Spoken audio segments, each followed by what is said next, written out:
Muy buenos días o tardes o noches. Mi nombre es Beatriz Eugenia Bustamante Nao y este es un video para Ética Maestra. En la última clase terminamos viendo el tema de derecho y dijimos que derecho es lo que dicen las normas. Aunque hay otras acepciones acerca de lo que es derecho, en esta clase solamente nos importa eso de qué es lo que dicen las normas. Pero hay un sistema normativo en Colombia. Ese sistema normativo sigue la pirámide de Kelsen.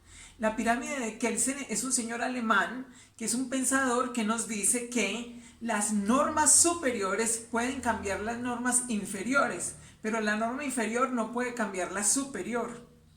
Eso se está diciendo en Colombia desde 1910, pero es el alemán el que se hizo famoso por la pirámide. Desde 1991 esa pirámide en Colombia es mucho más fácil de ver.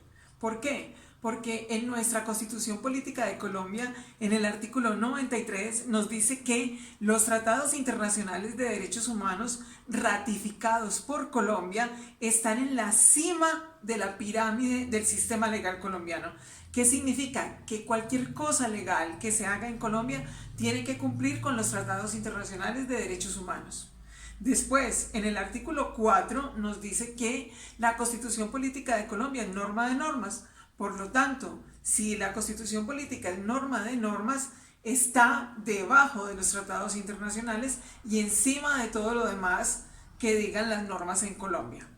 En ese mismo artículo 4 se nos dice que cualquier discrepancia entre las leyes y la Constitución se dirime a favor de la Constitución.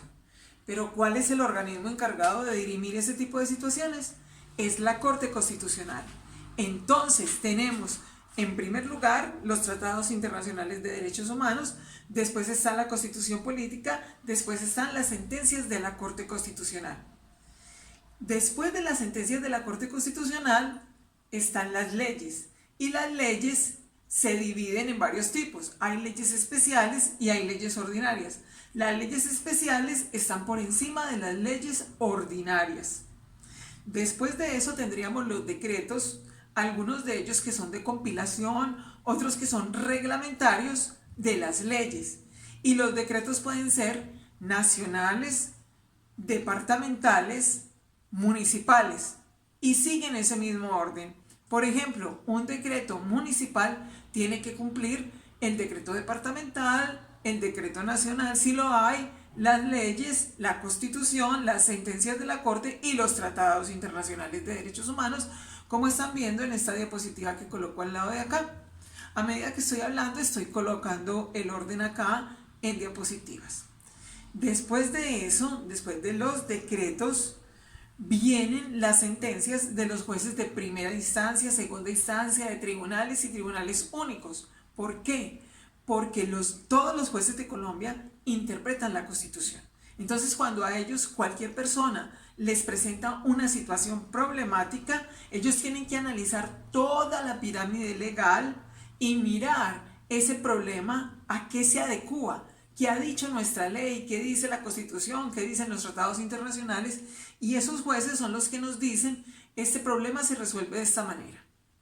Después de las sentencias de los jueces, vienen, por ejemplo, los manuales de convivencia, los reglamentos de trabajo, vienen, qué sé yo, resoluciones, un montón de normas que hay a lo largo y ancho de Colombia, contratos laborales, contratos de estudio, todo lo que ustedes quieran, y todo eso tiene que cumplir con la Constitución.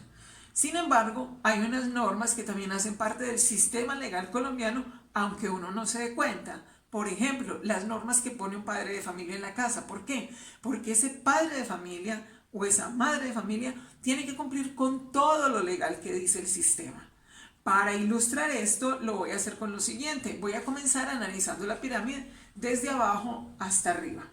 Tenemos, por ejemplo, un padre de familia que suele disciplinar a sus hijos gritándoles, pegándoles correazos, e inclusive se puede llegar hasta el caso de que un padrastro mate a un niño y estaba dentro de su casa. Eran sus normas, era lo que él quería hacer. Pero eso que hizo ese padrastro hay que analizarlo, o eso cuando un padre de familia golpea a un niño, hay que analizarlo con respecto a todo el sistema. Antes de eso, tendríamos que mirar que si ese niño llegó aporreado a un colegio, el profesor o profesora que lo vio aporreado o la coordinadora tuvo que haber reportado que veía a ese niño continuamente aporreado. ¿A quién se lo reportaba?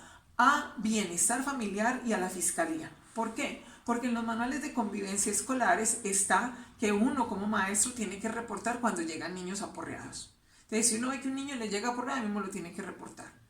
Si, por ejemplo, estamos en una unidad y hay normas de convivencia y usted escucha que en un apartamento hay gritos, que hay peleas, que están aporreando a un niño, al administrador, a los celadores les toca reportar eso a la policía.